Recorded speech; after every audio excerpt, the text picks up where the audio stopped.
मित्रों, लंबा समय के बाद हनुमान जी को अपने पिता केसरी जी से भेंट हुई। हनुमान जी गदगद हो गए।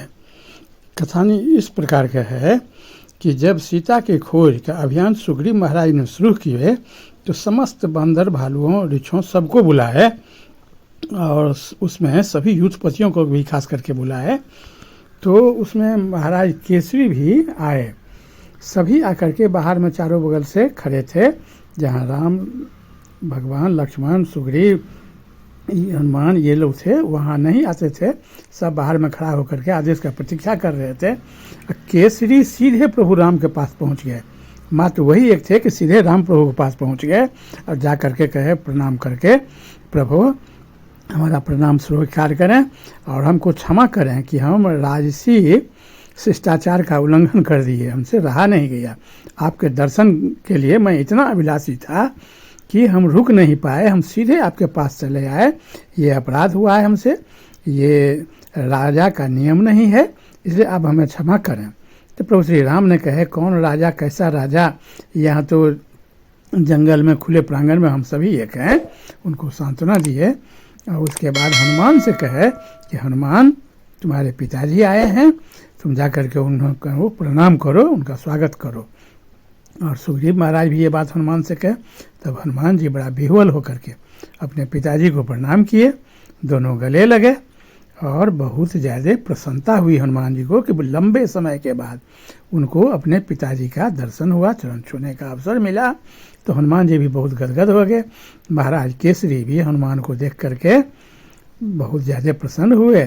तो हनुमान जी ने कहे कि पिताजी, आप भी आए हैं श्री राम के काम से, हम भी तो इसी में लगे हुए हैं। आप हमको आशीर्वाद दीजिए कि हम राम के कार्य करने में सफल हों। तो महाराज केसरी बहुत ज़्यादा प्रसन्न हुए और प्रसन्नतापूर्वक उन्होंने कहा कि हनुमान, तुम्हारा जन्म ही हुआ है सिर्फ राम के कार्य करने के लिए, इसी के लिए तुम्हारा जन्म ही हुआ है। तो तन मन से प्रभु श्री राम का कार्य करो, इसी में तुम्हारा भी कल्याण है, हम लोगों का भी कल्याण है और सारे संसार का कल्याण है। इसी के लिए तुम्हारा जन्म ही हुआ है और तुम जा कर के राम के सेवा में लगे रहो। और एक मेरा और बात को जरा मान लो कि जब सीता के खोज के लिए निकलने लगो तो प्रभु श्री राम का को पाँव छू करके, उनका को प्रणाम करके, उनके चरण रज अपने मस्तक पर रख करके ही सीता के खोज के लिए तुम जाना। प्रभु श्री राम का चरण रज अगर अपने मस्तक में लगा करके जो काम करोगे, प्रभु श्री राम का चरण का ध्यान करके जो कोई भी काम करोगे, उसमें तुम्हें बहुत अधिक सफलता मिलेगी। तुम्हारा जन्म, हमको सब ऋषि मुनि और अपने गुरुदेव मतंग ऋषि भी यही कहे हैं कि तुम्हारा जन्म श्री राम के कार्य के लिए ही हुआ है, इसलिए तुम श्री राम के कार्य में लगे रहो। हम लोगों का कोई चिंता करने की तुमको आवश्यकता नहीं है। तो इसलिए केसरी जी भी बहुत ज़्यादा हनुमान जी को प्रेरित किए श्री राम के कार्य करने के लिए। और प्रभु हनुमान जी ये बात सुन करके बहुत ज़्यादा प्रसन्न हुए। वो तो हृदय से राम भक्त थे ही, और जब पिताजी का भी ये आदेश मिल गया और ये कह दिए कि तुम्हारा जन्म ही इसीलिए है, तो हनुमान जी भी बहुत ज़्यादा प्रसन्नता महसूस किए। और उसके बाद से हनुमान जी और ज़्यादा तन मन से हनुमान जी प्रभु श्री राम के कार्य में एकदम अपने को समर्पित कर दिए।